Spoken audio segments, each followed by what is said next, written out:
Ladies and gentlemen, boys and girls, welcome to the Everything is Bad new Fangled motion picture show. Well, folks, it's the end of an era. The end of a decade of superhero movies. Avengers Endgame has finally come out. And we're gonna review it, even though it's probably pointless. I mean, be buried in everyone else's review. There's gonna be a billion other reviews. There's already more out. I mean, we saw it opening night, but because we have jobs and stuff, we couldn't get to even reviewing it until the following evening. So yep. But I mean, beyond just that, I don't think anyone's review is going to make someone decide to see this or not see it. Yeah. I don't think there's. I know there were people for Captain Marvel that were on the fence about it, but I mean, not this. Especially people who saw Infinity War, they gotta know what's coming. I mean, everyone saw Infinity War. Yeah. So, yep. I don't. So basically, yeah, we got housekeeping to take care of. Right. I'm Niall, and I'm Nolan. And we're going to do a spoiler-free review of Avengers Endgame. And then we'll give you a spoiler warning. And go more in-depth into it. So if you don't want to know who dies, who lives, whether or not Paul Rudd goes up Thanos' ass, if you really thought about it, you'd probably already know the answer to that. I mean, I think it proves that Disney's a bunch of cowards by not going with it. But, yeah, so we'll go more in depth into it after the spoiler warning. So, once you see that spoiler warning, if you're worried about spoilers, stop the video. Anyway, so this was a good movie. Yeah, I've been looking at reviews, and there's people love it or they just like it a lot, and they say it's not as good as Infinity War. And I've seen Infinity War 2 or 3 times. Seen this once. I really would need to see them back to back to really judge which one I like better. So I think Infinity War was a better movie, and I rewatched Infinity War a few weeks ago in preparation for this. And yeah, I think it's just a better made, better done movie, better paced movie. There were parts of this movie that felt rushed, which is weird because it's 3 hours long. Yeah, we were talking about this earlier. There's not really anything you could cut. No, I think we talked about in our Hellboy review, there's a lot of that movie you can just cut out completely, but not in this. And you can maybe trim some scenes a little bit here and there, but you only gain a few minutes at most for the whole movie. Honestly, I think they could have very easily made Infinity War and Endgame into a trilogy. Because there's enough content there. There's enough stuff in this movie that they could have fleshed out more. I mean, they already have a runtime that's equal to 2 feature-length movies. There's stuff that they could have easily fleshed out more, had, more, certain sequences that could have been longer that... You mean 3 feature-length movies? In this one. Endgame itself is 2 feature-length movies. Yeah, okay. But anyway, there's stuff that they could have extended easily that wouldn't have just felt like filler, and it could have easily gotten enough content for a 3rd movie. That being said, I don't know where they would decide to cut it, because I mean, Thanos snapping was the perfect point to end Infinity War. Oh, by the way, there might be spoilers for Infinity War in our spoiler-free Endgame part. If you haven't seen that movie, what the hell are you listening to a review on Endgame for? So, yeah, Why do you think Infinity War is better though? I think part of it is just there was a lot of moments in this movie that just felt real cheesy, even by superhero movie standards. and it just didn't feel that way in Infinity War to me. I mean, not as much. There were definitely a couple parts that were like, oh, the team's running into battles, like stuff. But there seemed to just be more like cheesy points in this movie than in that one. And I can get more into that in the spoiler section, but yeah, I don't know. Like I said, I don't know which one I prefer. Also, or even if I still like Thor Ragnarok better than both of them. So Thor Ragnarok's an incredibly entertaining movie. But the whole, and I don't want to get too much into it because it's a potential spoiler, but the whole way they go about trying to fix everything, like just the very nature of that is super comic book. I know it's super comic book. Yeah, the way in that's part of it is like that is such a big part of the movie, and like, but there's no good way to do something like that. And I'll get more into it in the spoiler part. Yeah, but yeah, I do agree. Like, it was so like, here's super science. Hope no one picks this apart. This thing, like they always do that, but this was like above and beyond anything they've ever done. We're like, let's throw pseudo super science at everyone and hope no one's really paying attention. And it's just like, nah, all right. Yeah. I remember like when it got to that point, I was like, well, I mean, they don't really have any other choice, so all right. Yeah. Well, I mean, it was the thing that almost everyone was guessing. Like, pretty much what everyone was theorizing would be the way they would try to fix things, is how it happened.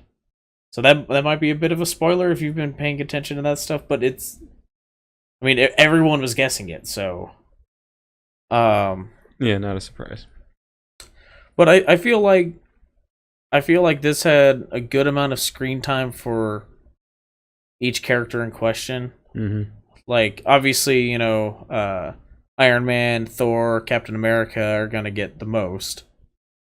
Yeah. But I like, there wasn't any other character that I was like, man, I wish they wouldn't show more of this character, or any characters that I was like, man, I wish they could spend a little more time on that character.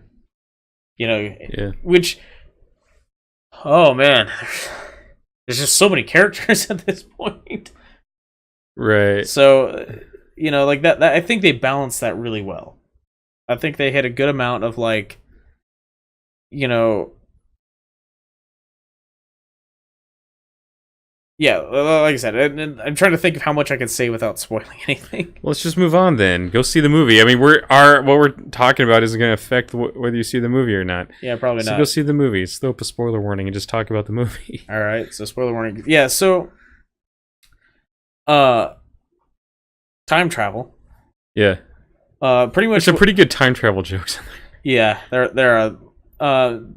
Pretty much the whole what like everyone was suspecting is that Ant-Man shows up. He's been in the quantum realm for however long, and he, like, that is going to be the method by which they time travel to fix everything. Mm-hmm. And whether or not, like, there was the questions were like, all right, do they time travel to prevent Thanos from getting the stones, time travel to defeat Thanos before he gets the stones, time travel to get the stones for themselves to undo it, which to me made the most sense, and that ended up being what they did. Yeah, because I was like, time travel starts getting weird.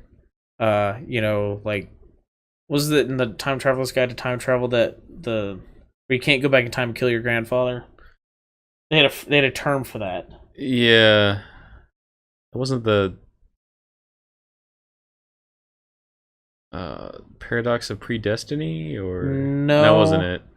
That was the law where, like, you can't change the past because you'll wind up, like, you try to stop something from happening, you'll wind up making it happen. Yeah. Yeah. But which is plays a big role in this. Every time they've tried to stop something, it's happened anyway. Yep. Maybe slightly different or worse than what it would have been. It like keeps coming up, and like, so, and like Banner tries to explain that's gonna happen, And then like no one. Well, yeah, War Machine and Ant-Man are like, well, we do it this way. And they're like, what, why would you, what would make you even think that that's how that works? Like, every time travel movie ever. And they just start listing them off. And I mean, all the ones you can think of off the top of your head right now. Some you can't, maybe. Yeah. So that was pretty funny. Yeah. So, we were talking about characters. There's a billion characters. Yeah. So I movie. was afraid, just based on how she was in her own movie, in Captain Marvel, that she was going to show up, be kind of insufferable, and be way overpowered. So she did show up. She was insufferable. Even the other characters found her kind of insufferable. Yeah, especially Black Widow has to have this whole like. Look, I get that you're like a space person and you know more about the ship, but we don't know who you are. Yeah, and like I don't. But she goes away. So their excuse, she's not in the movie very much. She's in the very beginning, she's the very end. And the reasoning for that is a good reason, in that Thanos didn't kill half the population of just Earth. He killed half the population of every planet. And she's the only person out there trying to like help every other planet. Yeah. And so that's what she's spending most of her time doing. Yeah, because they're like, the other Avengers are like, man, sure would be nice to have someone that powerful here helping us out. And she's like, look, not every other planet has the Avengers. Like, the Earth has the Avengers. They're covered. Yeah, well, she even, like, makes some comment about, did you think that maybe I'm helping every other planet out there? And, like, Rocket's like, oh, well, yeah, maybe. Yeah. Oh, well, I guess so. And so it takes her out of the movie for a lot of it, which is a good thing. Because, well, Captain Marvel is, like, the most powerful hero in the Marvel Universe. In the movies, she's more powerful than she was in the comics. She's, incredibly overpowered. So it's like, how do you have any challenge when you have? Well, it's like when they slap Superman into the Justice League movies. Like, oh well, it's over then. Yeah, like, so long, fucking Steppenwolf. I can't even say it with a straight face.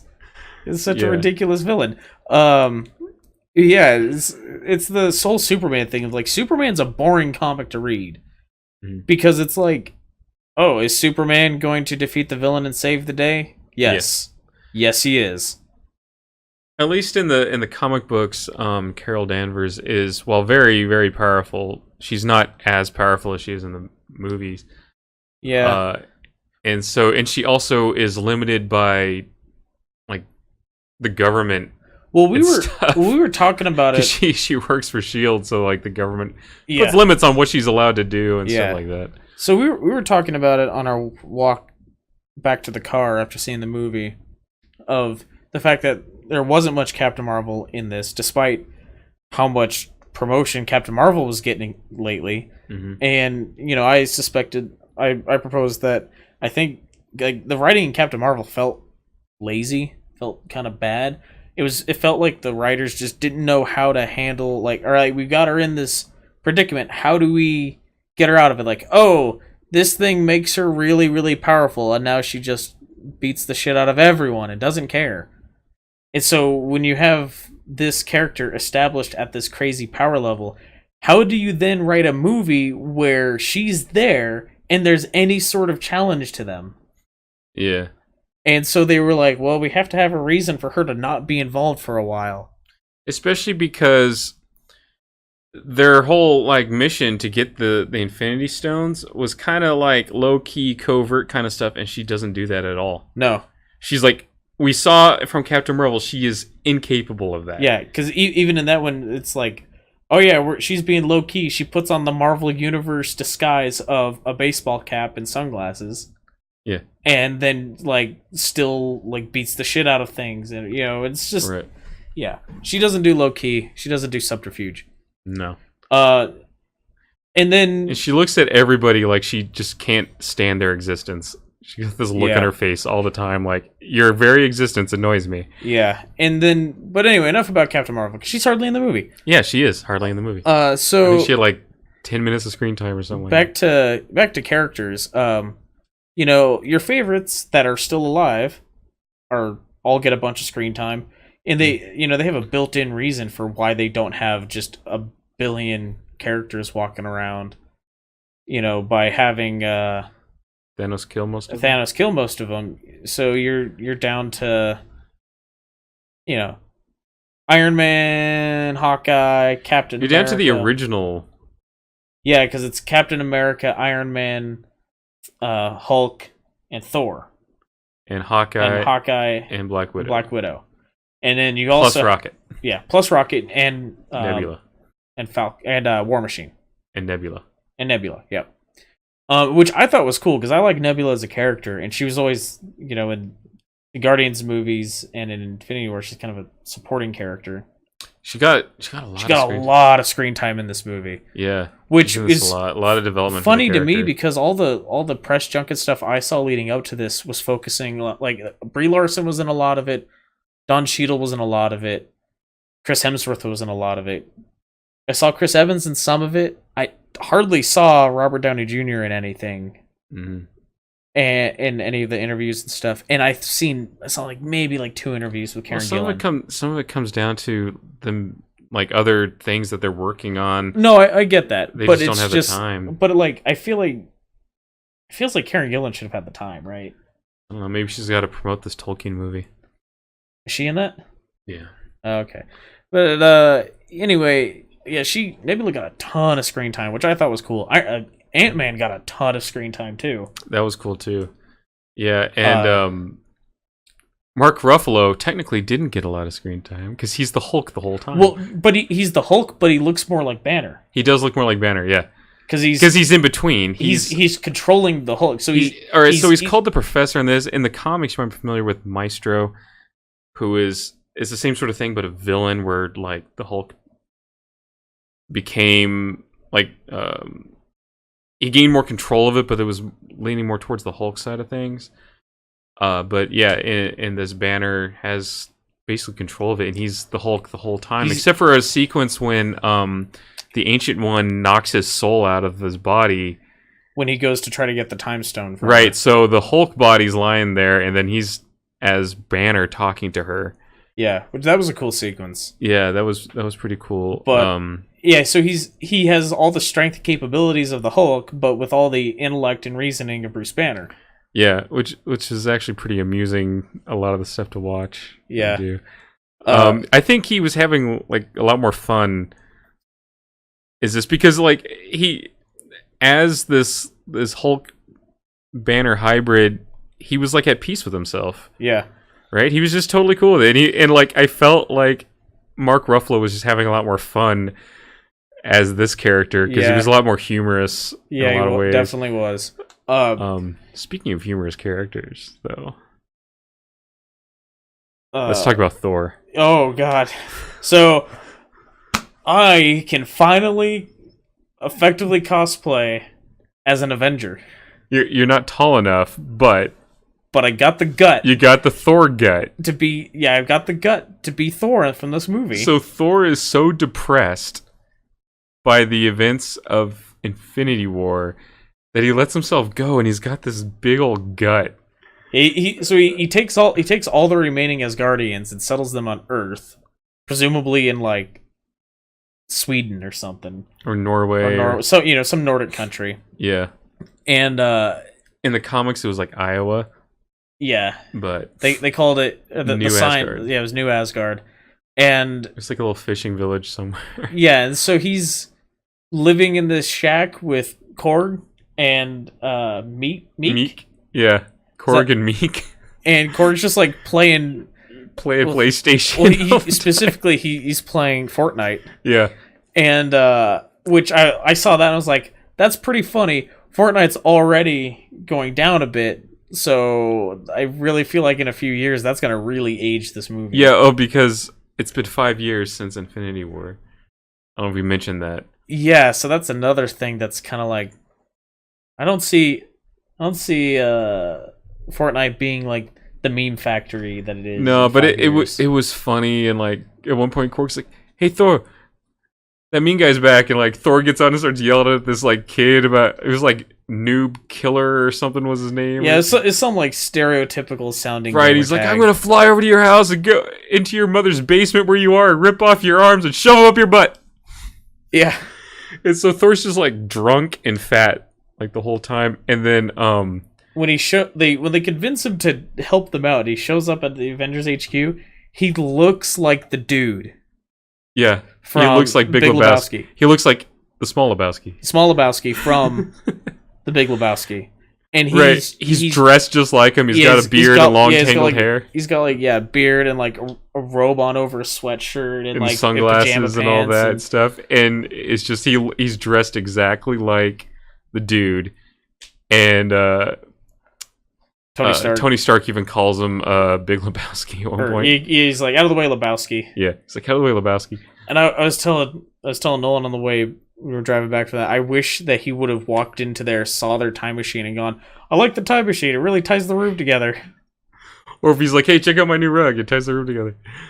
But yeah, Thor is like he's like this emotional wreck. Well, Thor, so they kind of deal with it a bit in Thor 1 and 2, and they finally really get into it in Thor Ragnarok, where he's an emotional wreck. Like, he is not an emotionally stable person. He always feels like he has something to prove, and like he's always disappointing everyone around him. Yeah, and that's kind of his shtick. And yeah, and it really just they really lean into it in this movie. Yeah. So I think that was really fun take on the character. At the end, though, he calls down a lightning strike, and after the lightning strike, he's wearing his like battle dress, with like the weird discs on the front of his armor and the red. Yeah, but cape. his gut's still poking out. It's still like stretched around his gut and his man boobs. But after the lightning strike, his beard is braided like a Viking, and I was like, that was metal. That was so metal. Yeah. Oh. So I think we can use that to segue into Captain America. Okay. So first we need to explain, because of the time travel. Right. So because of the time travel, their plan is they go back in time, because they have some Pym particles. They have a limited amount of Pym particles to do this with. They use the quantum zone bullshit, something with a Mobius strip. Yeah. That was that whole pseudoscience sequence. I figured it out, and okay. Well, they split into teams, and each team is going after a different Infinity Stone or set of Infinity Stones. Right. So Iron Man, Captain America, Ant-Man, and Hulk are sent back to Avengers 1, the first Avengers because movie. they know there are 3 Infinity Stones in New York at the same time. Right. It's so because there's the Tesseract and the wand that Loki uses, and they know that the Ancient One has the Time Stone, because it occurs to him like, well, the Sanctum Sanctorum is in New York. Yeah, it's just in the village. It's just like an hour out of downtown or whatever. Right. And so Hulk goes to retrieve the Time Stone, and I think it was pretty amusing to you don't think. I just bumped the mic there. You don't think about like there's, because of what movies had come out at the time and stuff, we established later on, after the events of Avengers, that there were other characters existing in New York at the time that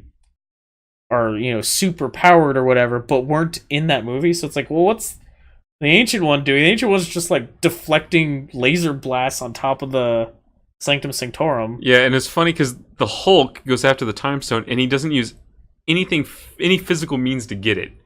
Yeah, he has a conversation with her to get it back. But anyway, so Thor and Rocket go to retrieve the stone that's inside Jane Foster. It's that red goop from Ragnarok, from Dark World. Thor Dark World. Second one. The second one. So they're in Asgard, and while he's there, Thor retrieves Mjolnir, and he's like, excited because he's still worthy. Mjolnir comes to his call. Yeah. And so he's excited because he's still worthy. And so, like, at the end, though, Captain America is wielding Mjolnir, and Thor's wielding that new axe that he has. Stormbreaker. Yeah. Yeah, but what's funny is, it's a really cool sequence because, like, Thanos has got, like, Thor pinned down and he's, like, trying to push Stormbreaker into his chest. And Mjolnir, you see Mjolnir lift up and fly towards Thanos, and it smashes Thanos. And they build the sequence to make it look like, oh, Thor's calling Mjolnir to hit Thanos. But like when that lifted up, I was like, I bet this is where they're gonna have this reveal. Mjolnir comes to Thor. Unless he physically throws it, it doesn't go away from Thor. Yeah. Or anywhere else Thor wants it to go. It just comes to his hand. Yeah, and so it like flies past Thanos, and Thor watches it. Like, it knocks Thanos off of him, and Thor watches the Mjolnir fly past him, stop, and then fly back, and Captain America catches it. And, like, the whole audience was cheering and stuff. Yeah, and Thor's like, I knew it! Yeah, Thor's like, I knew it! Because that was a fan theory since Age of Ultron, when they're all drunk after that party, and they're all, like, trying to lift up the hammer, and... Brody and Stark are like trying to lift it with the Iron Man gauntlets on and stuff, and you see it like budge a little when Steve Rogers tries to lift it, and Thor gets this worried look on his face, and Steve's like, "Let's go," and it's like, I can't do it, and Thor just plays it off like, "Oh yeah." And you could tell that kind of bothered him at that point. One thing that does bother me about it, I mentioned this, is Captain America is shooting lightning from it. I'm like, wait a minute. The lightning is Thor's deal, whether he has the hammer or not. Yeah, that was established in Ragnarok. But I wonder if Mjolnir is also capable of the lightning. So he's channeling maybe Thor's power through it. Like not that Captain America is necessarily doing it, but Mjolnir is. Yeah, I wonder if maybe like Mjolnir is also capable of lightning. Like Thor can lightning, Mjolnir can lightning. Mjolnir just makes it easier for Thor to lightning. Okay. But anyway, so there was this fan theory, though, that Captain America, at that point, realized he could lift it and, like, go, because he knew, like, what that would do to Thor. Yeah. And so... I mean, the wielder of America's ass is... That was such a cool sequence. So there's this part where when they're in the Avengers Tower trying to get both the Tesseract and the staff, and Stark comments, he's like looking at like the events from the end of Avengers, and Stark comments like, that cost him to do anything for your ass, Cap, that's pretty flat. And then Ant-Man is like, I disagree, that's America's ass, and he salutes. Yeah, it's like, as far as I'm concerned, Captain, that's America's ass. And then Cap has to fight himself at one point, though, and because the past Captain America thinks he's Loki disguised as him. Yeah, and so they fight. Which reasonable conclusion. They fight. The future Cap beats the past Cap, and he's like lying there face down. Cap's like looking at it. He's like, that is America's ass. Yeah, he's like looking at it. He's like, yeah, that is America's ass. I was a little surprised with the number of swear words in this movie. Like, and out of Captain America, he says ass, and he says bitch at some point, right? Son of a bitch? I think he says son of a bitch. I think he calls Thanos the son of a bitch at some point. And I commented, like, is Cap going to put $1 on the swear jar or something? Well, and someone said, like, they said God damn it once or twice. Yeah, there's no F-bombs at any point, though. They said shit a few times. Yeah, but it was just like, I get it's PG-13, and it's a more, like, intense, a little bit darker. The audience has aged since the beginning of these movies, a whole decade. So, like, I get that, but it's just still not really expected. You expect maybe one or two in a Marvel movie. So, there were a lot of they were going for a lot of some emotion in this movie, though.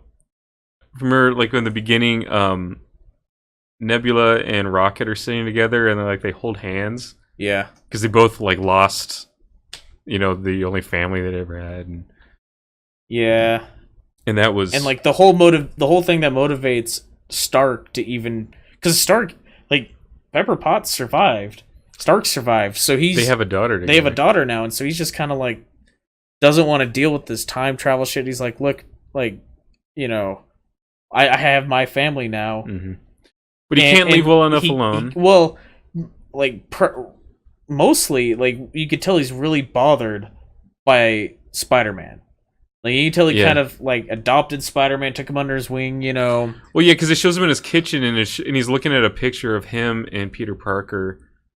Yeah. When he's like giving him like the grant or whatever for the Stark School grant or something. Yeah. And that bothers him. And then he figures it out and he's like, look, I can put this away. And Pepper's kind of like, you wouldn't be you if you let it go. Yeah. So, yeah, that's what, you know, well, yeah, you could tell, like, the thing that is bothering him the most about it is he feels guilty because he's the one who got Parker involved in all this shit to begin with. Yeah. And then he gets to have a little closure with his father. Yeah. Because they screw up getting the Tesseract, and Loki disappears with it.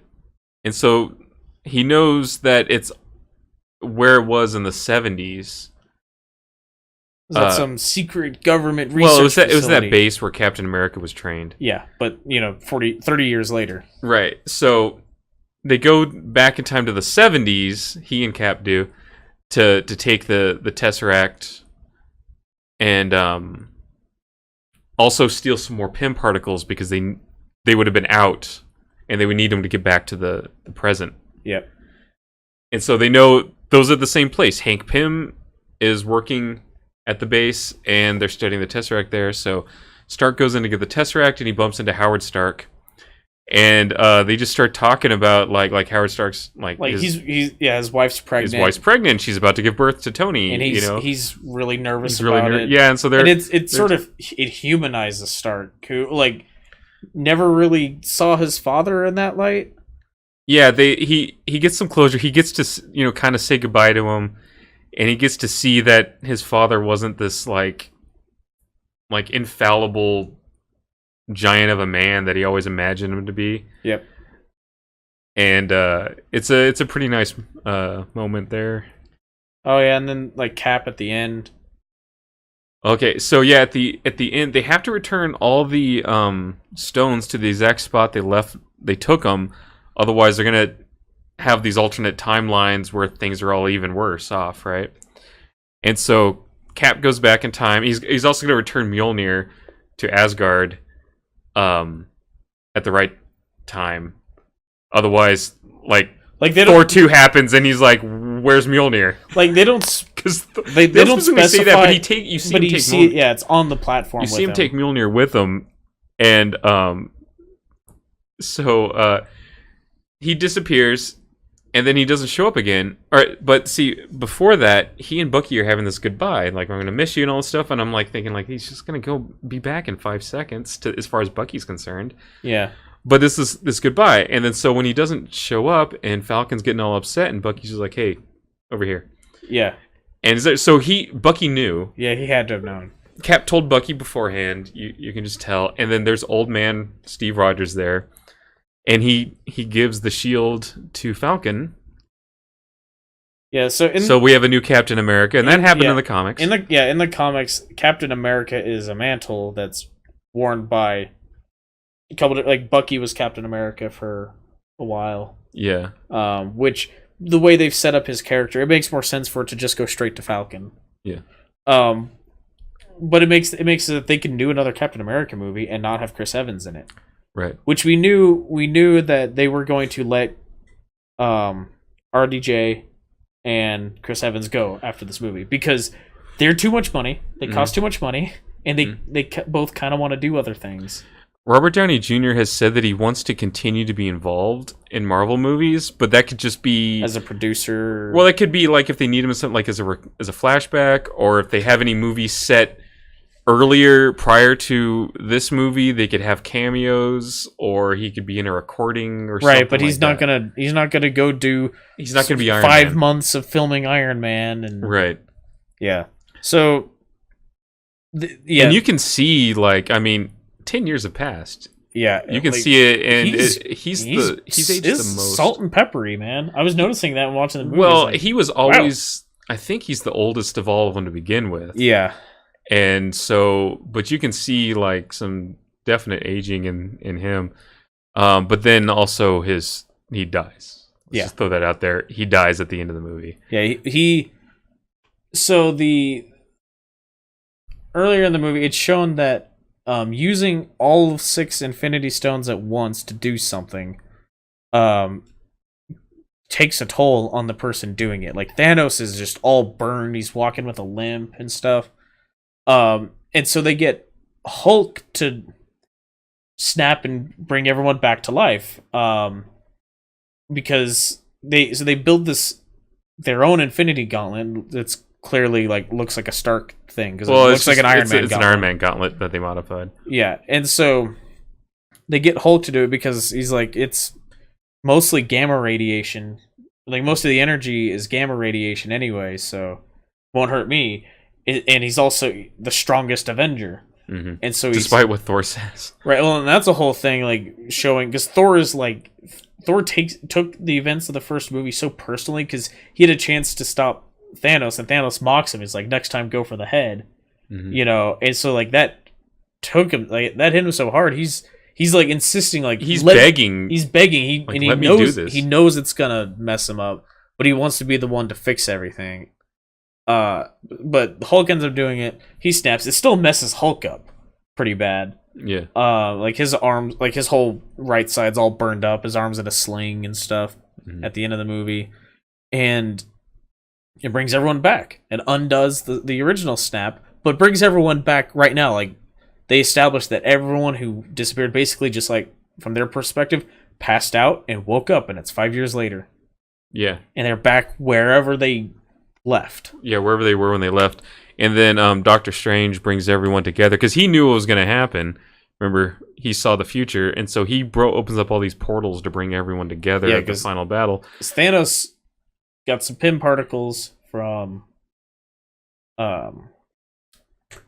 Nebula before she turned good.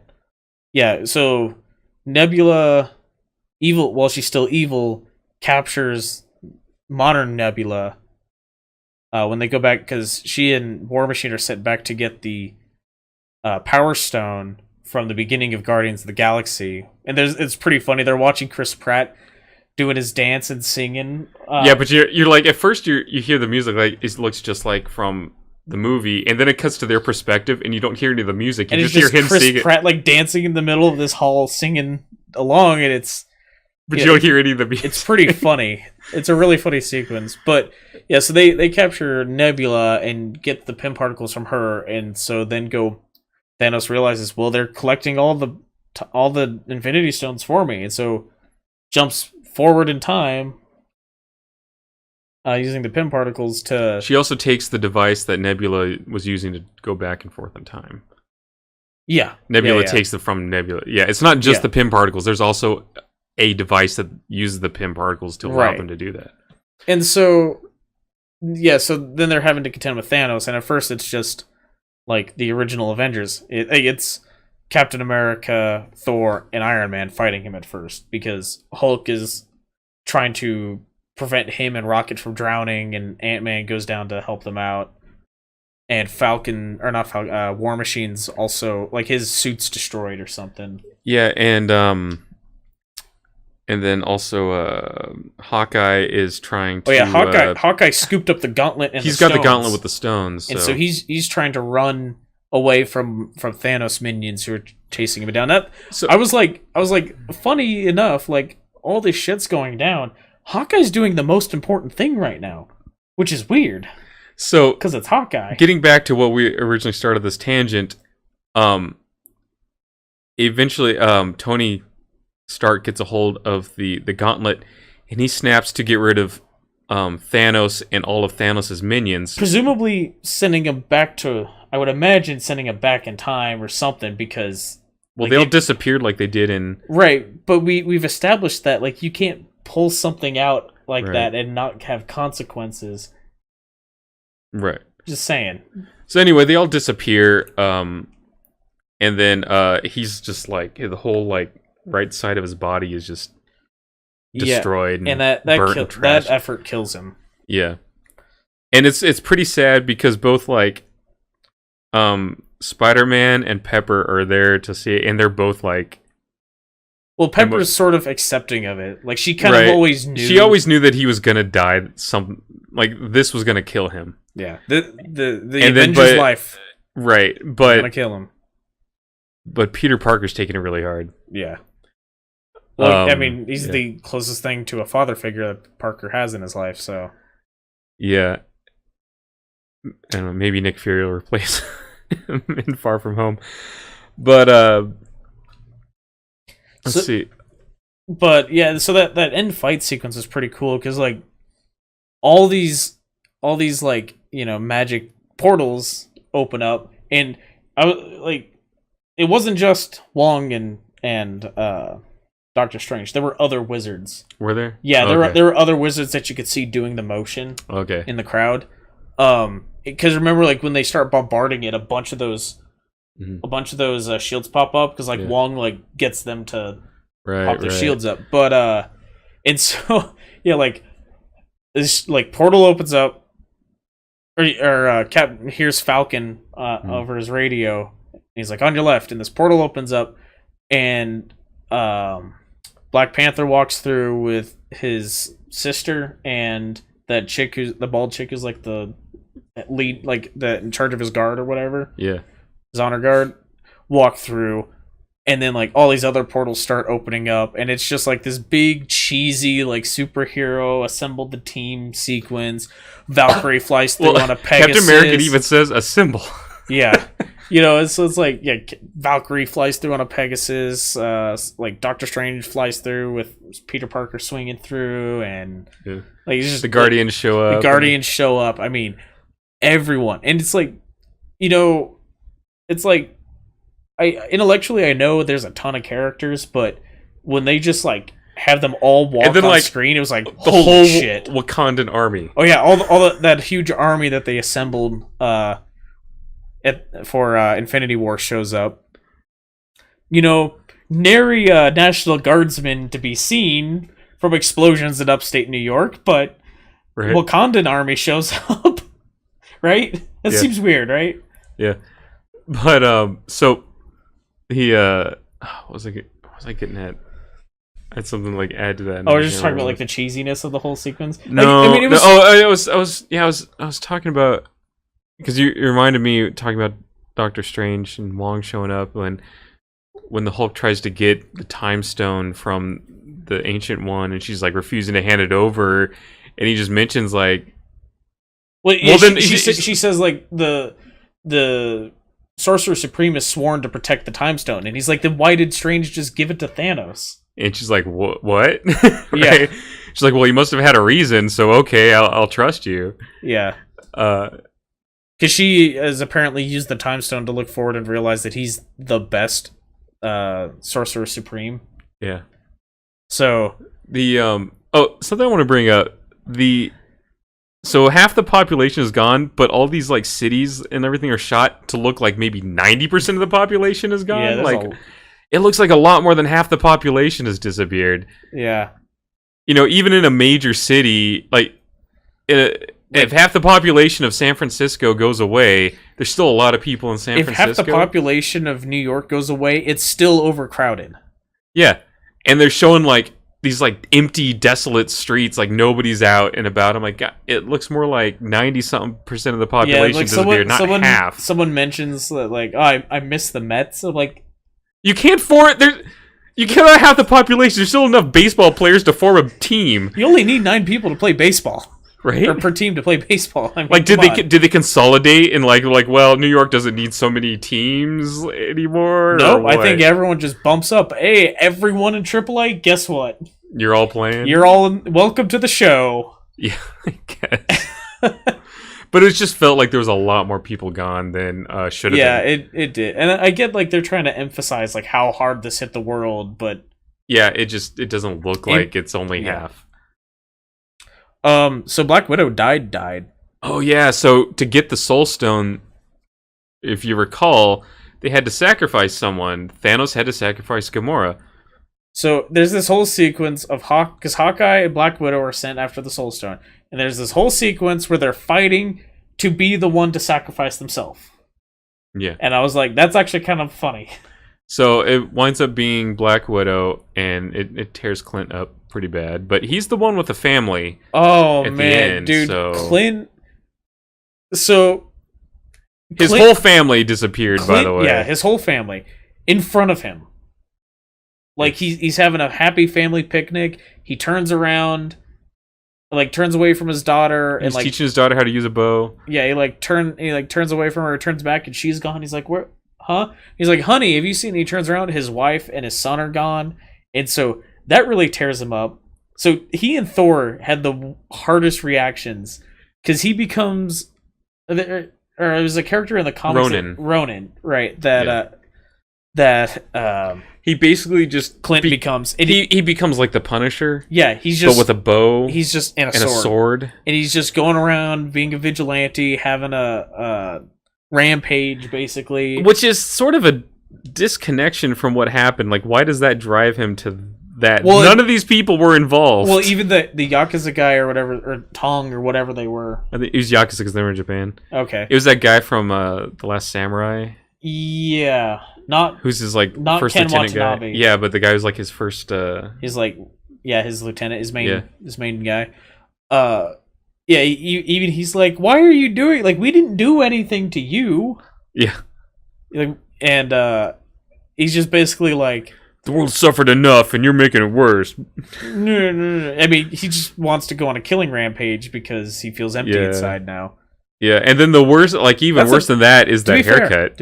Oh god. To be fair, understandable reaction. But yeah, we were talking about this earlier while I was making dinner. Clearly, Clint and Thor took it the hardest, and it's arguable which one had the healthier reaction. Yeah. So. But yeah, it's that I thought that was actually kind of. But what was one thing I wanted to see happen that didn't happen? So Ant-Man crawl up Thanos' ass? No, I did not want to see that. Oh. Scott Lang's daughter is alive though, and they have a nice reunion. But I wanted Michael Peña's character to be alive and be the one to explain what happened for the 5 years. Even if it's just like he shows up at his house and Michael Peña's there, having kind of like adopted his daughter because his wife is. We don't know what happened to her mother or stepfather. Right. We don't. But know like, what's going on with that. I think it would have been amusing if like he shows up at her house and like you find out like, oh, Michael Peña sort of adopted her because it's like him and the Russian guy are like right. And like adopted the daughter because her parents disappeared or something, and he's like, what happened? And then it's just Michael Peña saying, so there we were, and then it just cuts. I think that would have been enough. Yeah. That's how I would have written that sequence. Because Michael Peña would have been down to do it. Because I don't think he's making anything right now. Or in a Blu-ray feature or something. Yeah. Just like the whole like explanation of what happened in the 5 years. Yeah, I think that would have been because this movie's so full of callbacks to previous movies, and that would have just been another one. Even some of the last words Iron Man says is "I am Iron Man." Like the last thing he says to Thanos before he snaps is "I am Iron Man." Yeah, because Thanos has this whole thing of like you can't. I am inevitable. I'm inevitable, and Iron Man or Tony looks at him and says, well, I'm Iron Man. And it's just like this real like lackluster sort of delivery of like it's like I don't give a shit. Like I don't give a shit and I kind of don't know what to say to that. Yeah. But I'm gonna see this movie again definitely. Yeah. This is just a really something that occurred to me last night just before I was going to bed. So Captain America has to go back in time and put all the stones back where they belong. Oh yeah. When he shows up to put the Soul Stone back, and Red Skull's there, like, how does he react? What happens? I just imagine. Does he hit him with Mjolnir? That would be funny. No, you know what? Like what I imagine is that 60s Spider-Man cartoon meme where he's pointing at himself. Yeah. Like that's what I like imagine. Pointing at each other. Because he has no idea it's a Red Skull. When Clint came back, all he said is like, You go there was talk a to red that guy. red face. You go talk to that red face guy. That doesn't mean that doesn't automatically go, oh, Red Skull. There's, Yeah. Maybe it's some alien that they're all red skinned. Who knows? Yeah, we got a blue skinned girl and a green skinned girl. Why can't we have a red skinned guy? Right. Exactly. But that would have been funny. Just like, but I think Captain would like realize that that's kind of a fate worse than death. Yeah, we just got to like drift around like a Dementor and And hope somebody shows up for the Soul Stone. Otherwise, like when Thanos showed up and the first one was like, "Oh, someone's here! I can do my thing! I've been practicing my speech." Like, calm down. You've practiced for this. So, yeah, this movie is just really entertaining. There was like one or two parts that were just like above and beyond cheesy for me. There's just like eye-rollingly like. Oh yeah, well there's this one because they give the gauntlet to Captain Marvel, right? And like, oh well, can you make it? And I'm like, first of all, yes, Captain Marvel's the most powerful character, but then like every single female character that you can check them off on the list, every single one is like, oh, we'll protect her. I'm like, first of all, Captain Marvel doesn't need your protection, but now there's like this like it's just like. I estrogen club. I kind of like the idea of them sitting there going like, we want to point out like these strong female characters, because that's kind of a big deal in nerddom and genre movies right now, and that's cool. But it just felt like something that they were checking off a list of like an obligation they had to get through because it's just so ham-fisted and. It just didn't feel natural in the flow of the rest of the movie. Weird. And I think what would have been cooler if because it's already this whole sequence of like Parker has the glove, Spider-Man has the glove, and like he gets saved by like Cap throwing Mjolnir, I think, and he flips to it, right? And he's flying through the air, and he's flying through the air, and an alien attacks him, so he lets go of Mjolnir, but then. Valkyrie saves him. Well, at some point. But I think before that, Pepper saved him. Okay. And then Valkyrie, and so it was like we're already going through the sequence of like female characters. I think it would have been cool if like if it was just the sequence of like all the female characters like handing the gauntlet off to each other or something. I think would have been a better way to if you want to go for that kind of a sequence, that kind of a shot or a scene of. Emphasizing all the female characters. I think that would have been a better way to do it. Yeah, the way they did it just felt so weird. Like every single female character shows up and is like, "Oh, we'll protect her." God, it felt like she doesn't really need it. This it felt like all this action going on, and then like this record scratch and freeze everything, and then we deal with this, and it's like all of them form up, and then they like. Charge off, but then Captain Marvel didn't seem to need their help. She just flies it straight at the van where the Pym particle machine is. Anyway, so it was like, what was the point of that? And that's part of why is because like they assemble them all of them there, and then they don't really show them doing anything. Yeah. So it just felt like this. I don't know. I think if you're gonna assemble all of them together and make a big point out of it, make a big deal out of this. Have some cool sequence where they're all helping each other fight their way across this battlefield or something. Yeah. Don't just have Captain Marvel fly straight across the battlefield anyway. Yeah, so... Just saying. I think it could have been better done. But, I mean, other than that, there's also, like, shots where, like, character makes their big entrance or they have a big reveal and, like, just, like, normal, like, superhero cheesiness ensues. Captain America catches Mjolnir and he couches the shield in front of him and like makes this pose and it was just like or like cool neat Cap's wielding Mjolnir, but that was like really cheesy. It's just there's a few other sequences like that. I mean, kind of to be expected with all this build up to the final.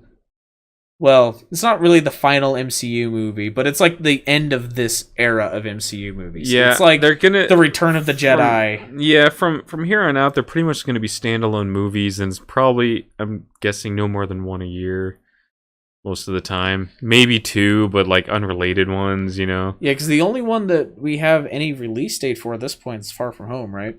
Yeah, Spider-Man, and we know they're planning to make Guardians 3. I'm sure they'll make another Captain Marvel movie. And James Gunn is back on with that. They're probably going to make another Captain Marvel movie. Dark Phoenix is the last X-Men movie in that cinematic universe. Although New Mutants is still yet to be released. Yeah, I thought it had already come out, but it apparently is not. But I saw a thing where Fox confirms that, or Disney confirms this is the last X-Men movie in the Fox X-Men cinematic universe. Which, I mean, that includes Deadpool. But Disney also said that they're not gonna they're going to make more Deadpool movies and they're not going to change anything. Yeah.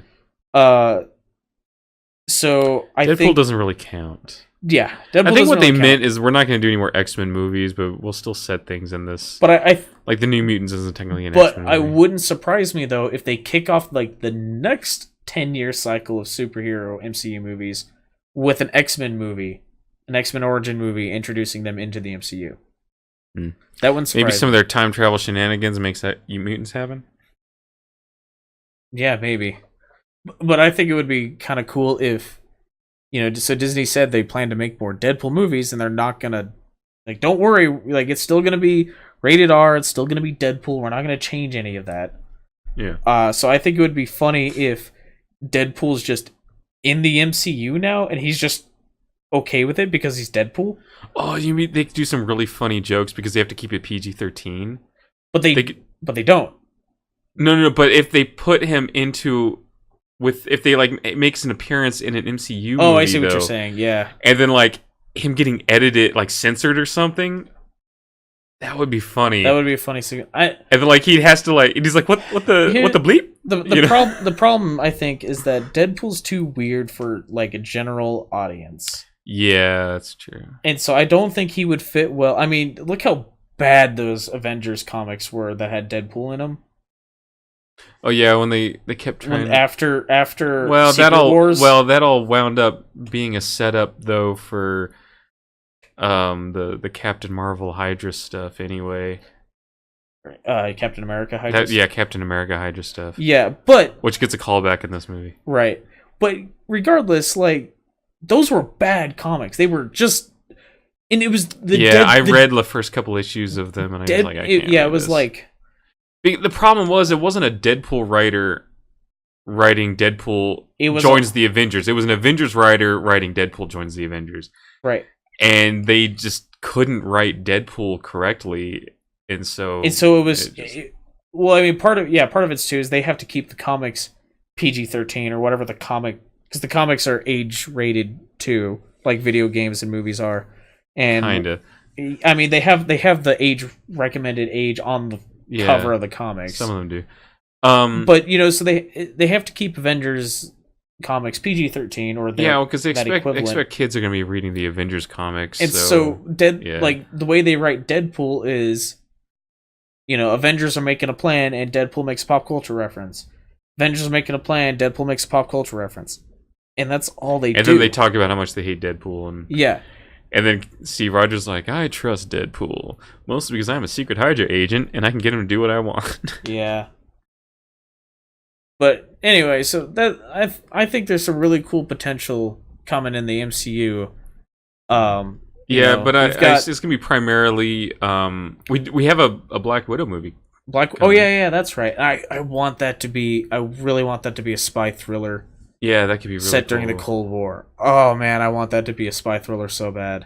That'd be so cool. That could be pretty cool. So, I'm actually kind of excited about that. I've been wanting a Black Widow movie for years, though. Yeah. Basically, ever since she came into the MCU, I'm like, oh, cool. Can we get a Black Widow movie? And it just wasn't happening. No, we're just gonna underutilize Scarlett Johansson. Yeah. Although she got a lot of screen time in Endgame. She did get a lot of screen time in Endgame. She takes over the Avengers, running the Avengers. Yeah. She's essentially the Well, she was at that point probably the highest ranking person left alive when Nick Fury went away and that other chick went away. Oh yeah, because I forget her name. She becomes director after Nick Fury. Yeah. In the comics. But anyway, I think there's a lot of Starts with an M. I think there's a lot of cool potential left in the MCU, like to sort of start fresh. Not be a reboot, but like an opportunity of like a new jumping in point. Yeah, I agree. Like, hey, here's some standalone movies, and maybe you do eventually build up to Another Avengers a joint thing, but it'll be new characters, and they could bring in some new characters. They haven't done a Nova movie. That could tie the Guardians back into that would because Nova is both a galactic character and a Earthbound character at times. So that would be really cool. Another Captain Marvel movie could do the same thing. And I would love to see, like, as awesome as seeing Chris Evans and Robert Downey Jr., making their fun remarks and all their awesome fighting is, like, I would love to see more like Don Cheadle. Yeah. I really like Don Cheadle as Rhodey. Paul Rudd's also great as Scott Lang. I'm sure they'll do more with Ant-Man. I mean, there's a lot more they can do with Doctor Strange. Yeah, I agree. They should do another Doctor Strange. I heard they could do some really cool stuff. I heard that they're making another Black Panther movie. Has that been confirmed? I don't know, but it wouldn't surprise me at all. Yeah. As well as that movie did. Yeah. So as popular as the character was. But yeah, so that's our ramblings. This is gonna be a long one. Yeah, this is gonna be a long one. We could talk for all night about this. So as they say, there's a lot to unpack here. Yep. So look at this picture. We got IMDb open here, and there's just like scrolling images related to Endgame. Here, look at this Cap's original costume here from the first Avenger. The first Avenger. Uh-huh. Look at all this extra room. Like he doesn't look like he's filling out that costume. That costume was modified from a set of fatigues. I know, but it's like, they comment on like how his costume in Avengers didn't do anything didn't flatter him. I mean, look at that thing. Yeah, but like I said, I mean, that costume was purposely made to look like it was modified from a set of fatigues. Oh, I know. So that's why it's baggy. Yeah. That's all on purpose. But no, the ultimate like Cap costume is the one he had from like Winter Soldier on. Yeah. I did not like. I get like the fanboy that Joss Whedon was, and putting him in that classic, but it just looks so cheesy on. It just doesn't translate well to film. No. That costume from the first Avengers movie just does not translate well to film. It's fine in a comic book, but so much just you see it on screen, you're like, ugh. Yeah. But no, from the more subdued one, and like I think the one he had in this movie was kind of a combination of that one and the one he had from Winter Soldier, right? It was a little bit. Well, I mean, the one he wore for most of the movie was the same one that he wore in the original Avengers because he's trying to blend in, and then because of how quickly everything happens after they get back from their time travel mission, like that's what he's fighting Thanos in. Yeah, that's true. Maybe I'm thinking of from Infinity War then. Yeah, from Infinity War, that was. I didn't like the shield gauntlet things in Infinity War. I think a lot of people didn't. Oh, I know a lot of people that complain about that. Because it's like, hey, you're in the one place in the world where they can get the metal for your shield. Well, we're not going to give you that shield back. It just seemed weird. I don't know. Cap gets a new shield in this one, though. Yeah. It looks just like his old shield. Yep. Tony gives it to him. So, anyway, that's our ramblings on Endgame. I think we've rambled enough. Probably. Let's see. Yeah, we've been recording over an hour, so. Yeah, this will be a long one. Yep. So the next movie we are seeing is Detective Pikachu, because there's nothing coming out next weekend because no one wants to be dealing with Avengers on their opening weekend. So, although there's a Gorbachev documentary coming out next week. Yeah. Which I don't see us reviewing. Might go see that just because that's the only thing that'll be in theaters. But then, yeah, Detective Pikachu comes out in a couple weeks. I'm really excited for that movie, man. I'm just really genuinely excited for that movie. I'm kind of on the fence about Tolkien. I saw some trailers and, whew, man, there's some like real cringy cheesiness in those trailers. John Wick Chapter 3 might be a couple days late for us. Because Niall decides he would rather go do something else that weekend. Yep. And then Aladdin. That's what we got. Oh, and then Godzilla. Very end of the month is Godzilla, King of the Monsters, and Rocket Man. Which I think we're seeing both of those. Yeah, I think so. I'm actually really excited to see Godzilla. I think it looks really cool. It does look really cool. Oh, man. Just like that in the trailer where he and Rodan are charging at each other. Like, oh, that's so cool. It's just going to be a giant special effects extravaganza, and it's going to make so much money in China. Yeah. They love that, like, heavy Probably genre do really shit. big in Japan, too. Yeah. And then Dark Phoenix comes out at the beginning of June. That movie looks not good. Looks kind of meh. Mm-hmm. So What I gotta say, see, I really liked when they rebooted X-Men. I really liked Days of Futures Past, but I didn't like Apocalypse, and so I'm like, well, if this is gonna be anything like that, Apocalypse was really bad. First Class was oh yeah, cool. yeah. Apocalypse was awful. Logan was great. It was a fantastic movie. So yeah, but yeah, that's what we got coming up. It's summer movie season. Next week is the 1 week for the next like 4 months, I think, that we have to skip a week because there's no movie to see. I'm excited, Nolan. You excited? You're gonna spend so much money at the movie theater. Yep. It's a line item on our household budget at this point. So, anyway, that's what we got coming up. So, if any of that is of interest to you, if you randomly found this because you're just trying to consume everything you can about Avengers Endgame, And you've already watched the 500 other videos. at least, if you fall into that, welcome. We ramble about movies here. Mm-hmm. So yeah, but if if you're interested, check out our other videos. We did a review. Was Hellboy our last one? Yes. That was bad movie. Mm. It could have been so cool. It could have been really cool. And then this is episode 90. What'd you say earlier? This is 91, I believe. Ooh, I want to count it out when we're done recording this and see what our 100th one is going to be. I hope it's awesome. I hope it's not like how, man, what a kick in the balls it would be if it was Dark Phoenix. You know, like I don't think it will be because I think that's going to be like 96 or something like that. It might be Shaft. We'll have to count it out. It might be Shaft. Hope it's not Toy Story 4. No. Dude, I don't want another Toy Story movie. Just let it be. Every time Pixar comes up with a new thing, it's awesome. Every time they make another sequel to a existing franchise, it's okay at best. Cars 3 was better than Cars 2, though. It was. Incredibles 2 was a good movie. I will give it that.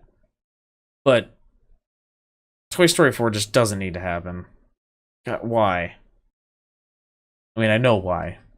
Stacking paper to the ceiling. But anyway, so that's what we got coming up.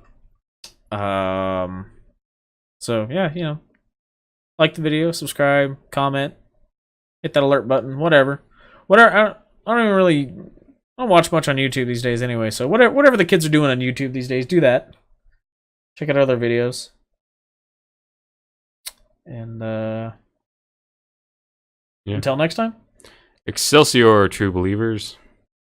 Oh, we didn't even talk about how this was the last Stan Lee cameo and like one of his weaker ones. Plays a hippie in the 70s. Which was funny, but it was just basically he just drives past the base and shouts "Make love, not war," and that's all it was. Yeah, and so it's just like wasn't nearly as good as the one from Captain Marvel. Captain Marvel might be my favorite Stan Lee cameo. That was a really good one. That or Tears to Guardians Kevin Smith's 2. Yeah, that was pretty good too. where they basically confirm he's a Watcher. Yeah.